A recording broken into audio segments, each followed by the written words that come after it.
Major funding for KPBS Evening Edition has been made possible in part by Anderson Plumbing, Heating and Air, proud to support the mission of KPBS and privileged to serve San Diego clients. Anderson Plumbing, Heating and Air, helping homeowners maintain drain, heating, and cooling systems since 1978. And by the Conrad Prebys Foundation, Darlene Marco Shiley, and by the following.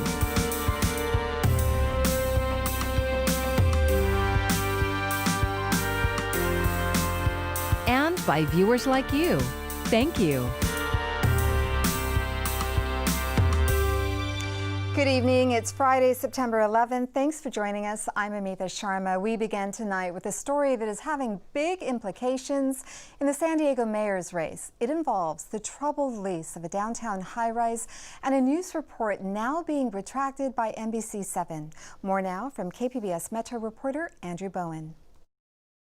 The scandal revolves around 101 Ash Street. The city signed a lease-to-own deal on the property in 2016, hoping to make it the new workspace for city employees. But the building needed much more renovations than the city originally thought.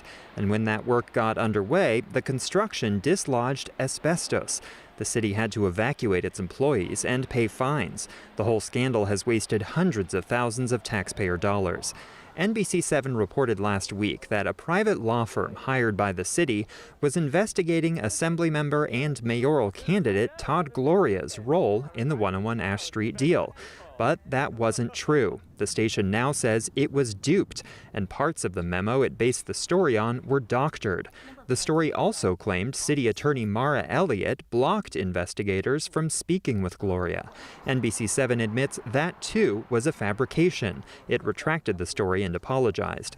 Gloria said in a press conference Friday, someone stood to benefit from planting the phony document. NBC7 and the city have a responsibility to determine who is responsible for this deceptive act. So today, I'm asking the city to investigate every individual who had access to the original document. We're also calling on NBC7 to be transparent about their source and all that happened leading up to the publication of their fraudulent story. Gloria's opponent in the mayor's race is City Council member Barbara Bree. She has sought to blame the 101 Ash Street scandal on Gloria because he supported the deal when he was on the city council. Bree also used the NBC story in attack ads on Facebook, but took them down after the retraction. She later released a statement saying, in part, Mr. Gloria's news conference was an attempt to resurrect a failing campaign and shift public's attention from his responsibility for the terrible 101 Ash Street transaction. NBC7 says it got the doctored memo from an unknown source who claimed to be a city employee, but that they were never able to verify the source's identity. The outlet says it will continue to investigate who gave them the forged document and why. Andrew Bowen, KPBS News. Promising signs as firefighters work a seventh day to put out any smoldering remnants of the Valley Fire. This afternoon, all evacuation orders and warnings were lifted and roads are back open. CAL FIRE's latest numbers show the fire near Alpine is now 39% contained. It's holding at more than 17,600 acres. 30 homes and 31 other buildings have been destroyed, while 11 other structures damaged. What sparked the flames is still under investigation. Fire-related power outages kept about 142 addresses in the area without electricity service this morning. SDG&E says the outages could last several more days. The Valley Fire is just one of 28 major wildfires burning across the state. 19 people have been killed. Thousands of structures, including homes, have been destroyed. Today, Governor Gavin Newsom toured the damage from the North Complex fire near Oroville. He said climate change was evident in the fires, citing the hottest August in state history and 14,000 dry lightning strikes in 3 days. The science is absolute. The data is self-evident. The experience that we have in the state of California just underscoring the reality of the ravages of climate change. Oregon and Washington have also erupted in flames. Oregon's governor said today dozens of people are missing in fires across the state. We've just received the latest COVID-19 numbers from San Diego County. 5 deaths and 361 cases were reported today. 53 of those new positives were connected to San Diego State University, pushing that total to 562 since the fall semester started. And a reminder, SDSU's stay-at-home order lasts until 9 o'clock Monday morning. Starting Monday, San Diego County will have another free COVID-19 testing site. It's opening at the Mexican Consulate on India Street. Tests will be offered every Monday from 8 a.m. to 3:30 p.m. The 14-day rotating program is trying to reach Latino communities that have been hit hard by the virus. No matter your immigration status, and it is open and available to everyone in a safe, trusted community location. Other free testing locations will include the San Luis Rey Mission in Oceanside and St. Anthony's Church in National City.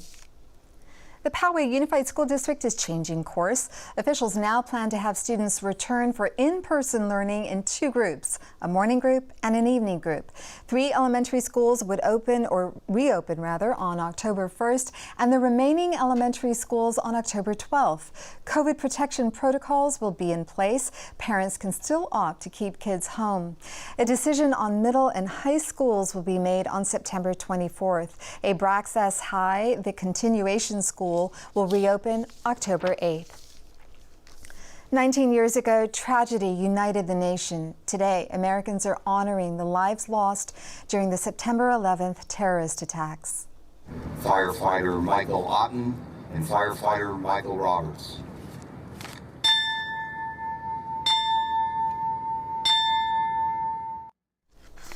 A ceremony was held on the flight deck of the USS Midway Museum, paying tribute to the servicemen and women, first responders, military and civilians who paid the ultimate sacrifice. And at the Valley Fire morning briefing, firefighters took a moment to reflect on that day. I ask you not to be distracted from your mission today, but I ask for you to take a little bit of time today to think about the sacrifice that our brothers and sisters made, not just 19 years ago, but annually in this service to keep people safe.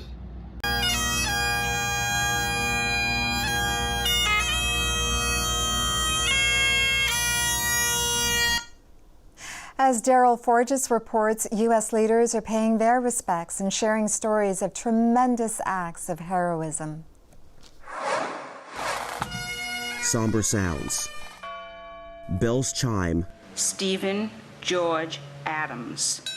And names read to commemorate every life lost during the September 11th attacks. 19 years ago, terrorists toppled the Twin Towers, burned a hole in the Pentagon, and scarred a rural Pennsylvania hillside. The attacks and aftermath took the lives of nearly 3,000 people. While we cannot erase your pain, we can help to shoulder your burden. In Shanksville, Pennsylvania, the President and First Lady honored the heroes of United Flight 93. When terrorists raced to destroy the seat of our democracy, the 40 of Flight 93 did the most American of things. They took a vote, and then they acted. Together, they charged the cockpit. They confronted the pure evil, and in their last act on this earth, they saved our capital. In Lower Manhattan, Vice President Mike Pence and former Vice President Joe Biden, both in masks, greeted each other and their families with an elbow bump, the rare in-person political crossover, a sign of the times as the nation deals with a different kind of crisis, COVID-19. But briefly, the presidential campaign paused as the candidates and the nation remember a day we must never forget. Solemn day, put all of our advertising down, and get back to the campaign tomorrow. At the White House, I'm Daryl Forges reporting.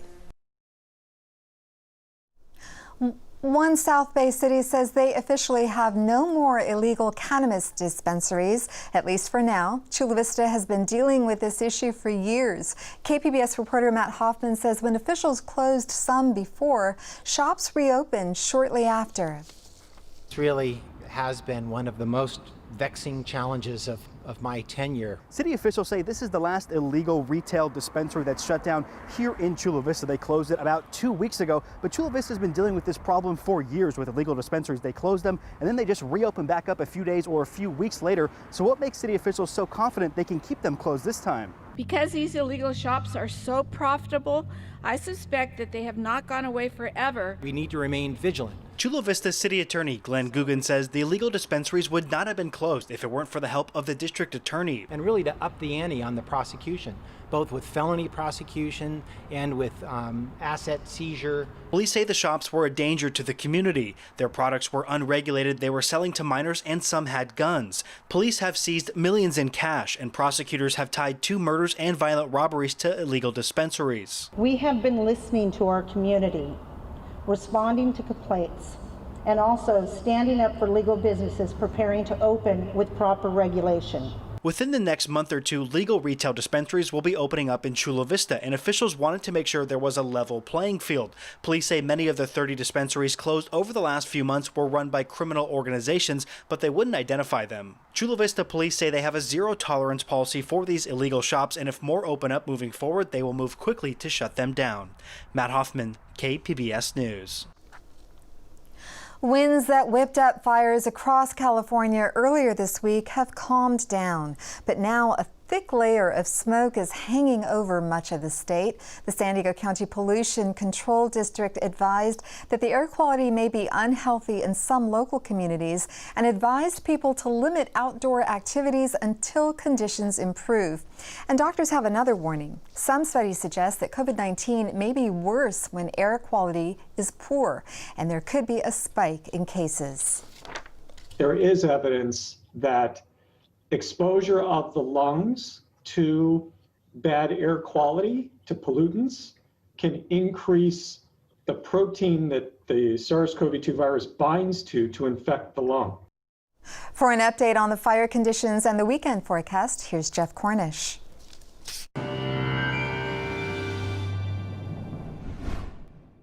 As the fire season continues, the statistics have not been very encouraging. In fact, this year has burned more acres in California than any other year in the modern era. The data set that we're talking about goes back to 1932.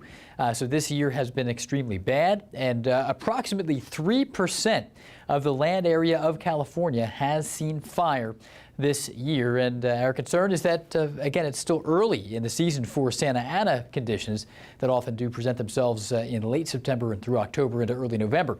Air quality concerns are continuing. We do have very warm weather inland. There's a hint of a little bit of cooling from Friday into Saturday for some coastal areas. The Valley Fire in eastern San Diego County, 39% containment. That's a jump from around 32% containment yesterday. And the fire has not significantly grown in the past 1 to 2 days. So that's some good news here. And with every passing day that it doesn't increase its footprint in any significant way, that grows confidence that perhaps it won't spread into any populated areas. But there are still mandatory evacuations in place. This weekend, very warm and dry weather across the southwest. No rain in sight for us at this point. We're dealing with lows around 52 in Ramona, but 62 into El Cajon, 65 in San Diego tonight, 72 in Borrego Springs, but 20 degrees cooler into Mount Laguna. And tomorrow, staying in the 70s in San Diego, 77, but El Cajon's 92, 103 into Borrego Springs. Early in the new week, next week, we have hot weather. Keeping an eye on this disturbance near the Gulf of Mexico that could become a named storm, by the way. We'll have to keep an eye on that. But coastal forecast for us back into the 70s Saturday and Sunday, so that's a slightly welcome change. Smoky skies for some. Back into the mid-80s, though, by Wednesday with a hotter weather pattern unfolding. Into the inland areas, 86 Saturday, but back to 99 Tuesday. Another very hot stretch breaking out into Tuesday. Mountainous areas, 77, 76 Saturday and Sunday. Smoky skies in this area, upper 70s into next week. And in the deserts, we're back up to the upper 105 to 110 range here into Monday, Tuesday, and Wednesday. I'm meteorologist Jeff Cornish for KPBS News. While much else in San Diego has been allowed to gradually reopen, bars, restaurants, gyms, the zoo, even museums, playgrounds are still sitting vacant with caution tape around them. KPBS investigative reporter Claire Tregeser tried to find out what's going on with the region's swings and slides.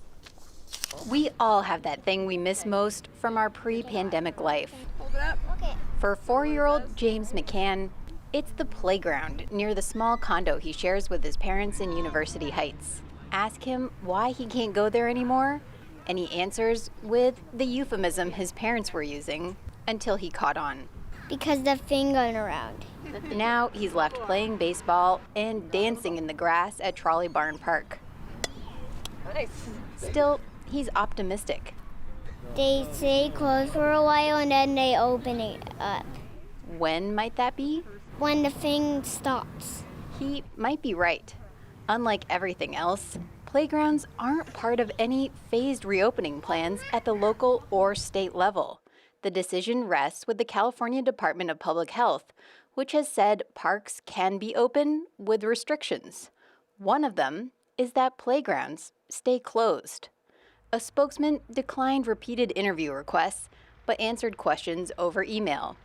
He said playgrounds haven't opened because, quote, the possible large number of individuals touching the same surface, particularly younger children who are less likely to practice hand hygiene and wear masks. But multiple doctors and infectious disease experts tell KPBS that playgrounds are far safer than indoor activities, citing a growing body of evidence that COVID-19 is much more likely to be passed when breathing and talking, not by touching surfaces. If it's safe to go to a restaurant that's serving beer where you can hang out inside and drink with your friends and linger for several hours, it is certainly safe for your kid to go down a slide. Rebecca Fielding Miller, an epidemiologist at UC San Diego, bristled at the idea that bars and restaurants have been able to reopen indoors at limited capacity, while playgrounds, which are completely outdoor spaces, stay closed. This is a pretty palpable demonstration of who is and is not at the table in these conversations about what reopens.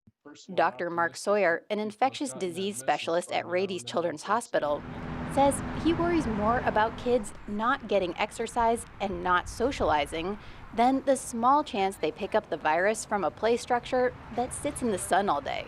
We clearly have spent the last 2 decades trying to get kids to be physically active. And, I'm sure that some folks have a challenge keeping their kids physically active in the current situation. While the playground rules apply across the state, a few cities appear to not be enforcing them with the same vigor as San Diego. For example, photos sent to KPBS from Huntington Beach and Sacramento show no yellow caution tape or signs saying playgrounds are closed. Meanwhile, in San Diego, police don't spend any time writing mask citations, but playground closures are enforced with caution tape, orange fencing, and even roadblock signs padlocked to the top of slides. The epidemiologist Fielding Miller calls it security theater of closing playgrounds is a way to demonstrate that something is being done. Some families KPBS spoke to admit they're beginning to ignore the caution tape. They need to get their energy, like they need this, I need this. Jessica Pruitt brought her 2 kids and nephew to Central Avenue Mini Park in City Heights one afternoon last week. I mean, we tore the tape down last time. We're probably gonna end up doing it again.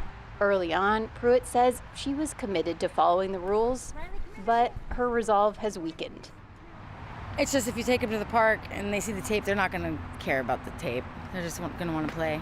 Other parents have taken a different approach, saying that while they may not agree with the rule, they don't want to teach their kids that they can choose what rules to follow and what rules to break. Unfortunately for James McCann, that parenting group includes his mom, Liz. We're trying very hard to use some of this as like a learning experience to a point about how we're doing this to keep other people safe, and we need to do things to stay clean, and so yeah, I'm not trying to raise a little scofflaw. Claire Tregesser, KPBS News. After an inquiry from KPBS, State Assemblywoman Lorena Gonzalez said she would write a letter to the governor's office asking about the plan for reopening play structures. A group of pediatricians is urging that children be vaccinated for the flu sooner than you might imagine. Mandy Gaither has more on the recommendation. It could be a dangerous combination, COVID and the flu. The concern at this point is that having two infections in the same person could cause potentially significant injury to their lungs. In an updated policy statement, the American Academy of Pediatrics recommends children 6 months or older who are medically able should be vaccinated against the flu by the end of October. It's not an immediate protection. The sooner the vaccine is given, the more likely it is that by the time that flu starts circulating, you'll be protected.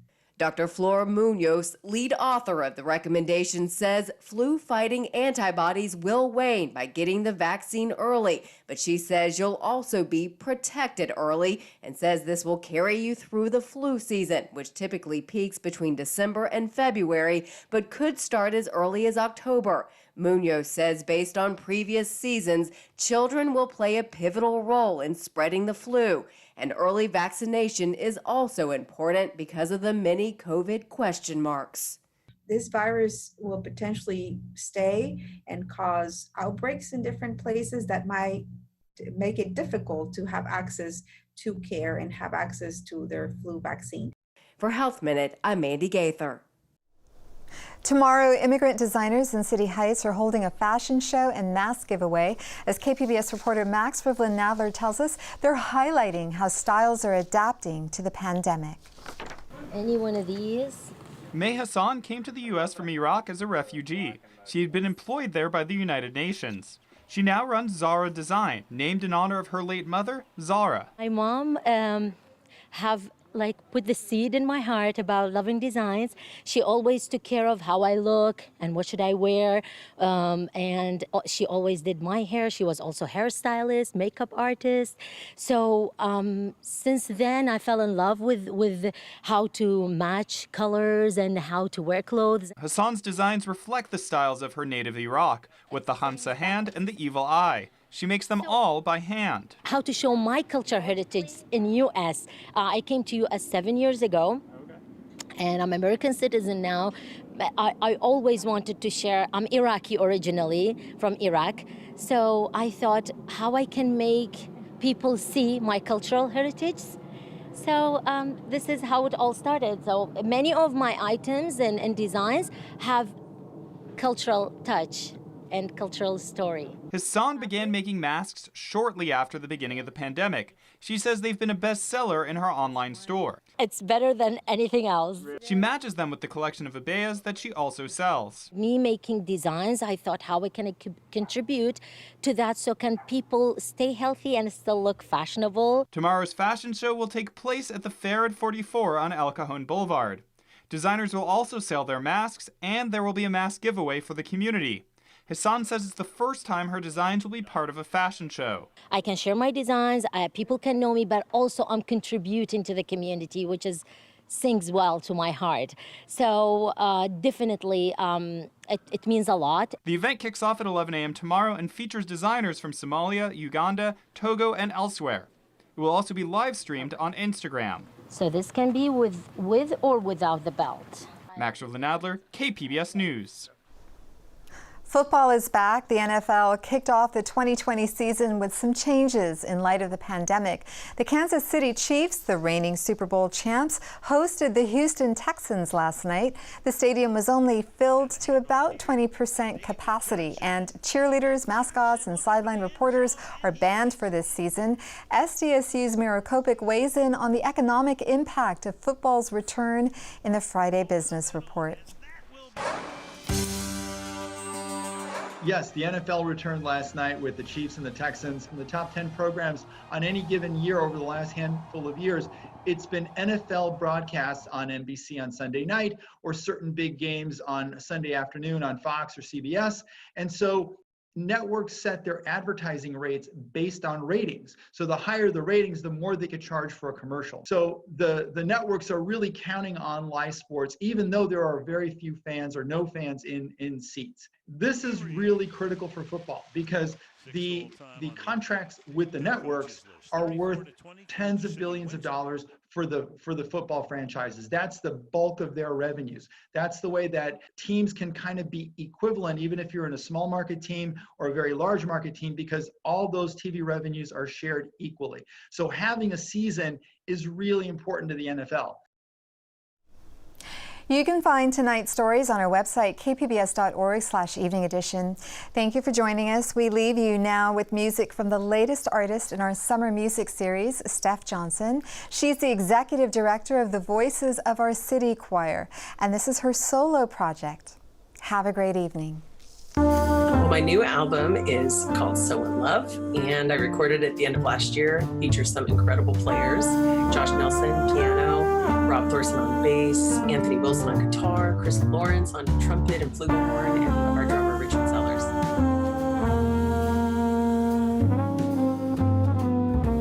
I wish I knew someone like you could love me. I wish I knew you place no one above me. Did I mistake this for a real romance? I wish I knew, but only you can answer. So this song, I Wish I Knew, is it was a brand new song for me to hear, and it was an arrangement done by Josh Nelson. I love it. I fell in love with it right away. I love the intro with the little vocals and how it swings and just is everything. I wish I knew. It's a great tune. Just forget you.